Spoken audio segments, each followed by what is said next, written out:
Hello, today we're going to be calculating x-intercepts using your graphing calculators. So this is going to be similar to calculating the intersection points when we were doing systems of equations. You can see all of your steps here. You're going to graph it. You're going to go back to the calculate part. The new part here is that after you type it in and hit second calculate, you're going to want to go for the zero. Another name for zero is your x-intercept. So that's what we're going to be looking for today. So let's go ahead and take a look at what that looks like. So we go to y equals and we have everything typed in. Y equals 3x squared minus 2x minus 7. You can graph this and you can see your parabola there. Then what we're going to do is we're going to hit second and then calculate. And for this one, we don't want the intersect feature because it's only one function. We just want the zero. Again, zero means x-intercept. So you hit enter. Down at the bottom of your screen, you see left bound.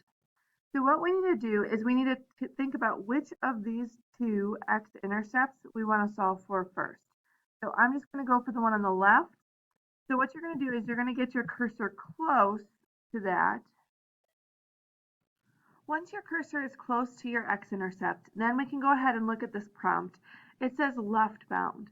So what you want to do is you want to scroll to the left of your zero. That's what that means, is go to the left of your zero and you're going to hit enter. Then it's going to ask you for the right bound. So you're going to go back to the zero and you're going to scroll to the right of your zero and hit enter. What you're doing is you're saying, calculator, look in between here, and that's where the zero should be. That's what those prompts mean. For your guess, if you want to get close to your x-intercept or your zero, you can, and you hit enter.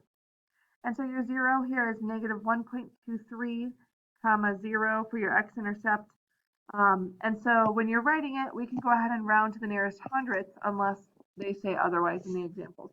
So negative 1.23, comma 0 is our first x-intercept.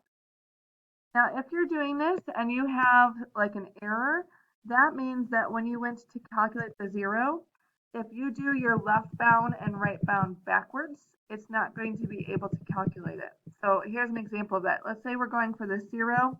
Let's say you accidentally go to the right and the left on the opposites. It's going to say error. When that happens, you just go back and you try it again. So hit second calculate. Let's try for this zero on the right hand side. So I'm going to go to the left of it and hit enter. And then I'm going to scroll to the right of my zero and hit enter. And I can hit enter for my guess. So my other zero should be 1.90, comma 0. So let's try example 2. We're going to go ahead and type this into y equals. So we have it in y equals and you hit graph. So your function should look like this. It is a quadratic that's facing downwards. So now we're going to go ahead. We can still see that there are two zeros here, one on the left, one on the right. You have two x-intercepts. So you're going to hit second calculate. You're going to go to 0. I'm going to go for the left one first. Right now my cursor is off the screen. So I need to keep on going until it's back on the screen. And so my cursor right now is pretty close to where that x-intercept would be. So I'm going to scroll to the left of it and hit enter. And then scroll to the right of it and hit enter. And then hit enter for my guess. So for this one, the first one should be at negative 5.80, comma 0. So one more time, second calculate, we're going to go to 0.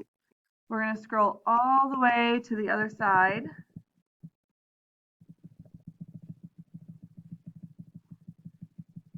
When we get close to the 0, then what we can do is we can go to the left of the 0 and hit enter. Then you're going to go to the right of the 0 and hit enter. And hit enter for your guess. So for this one, it should be 3.80, comma 0. So thank you very much for listening. If you have questions, let me know tomorrow, okay?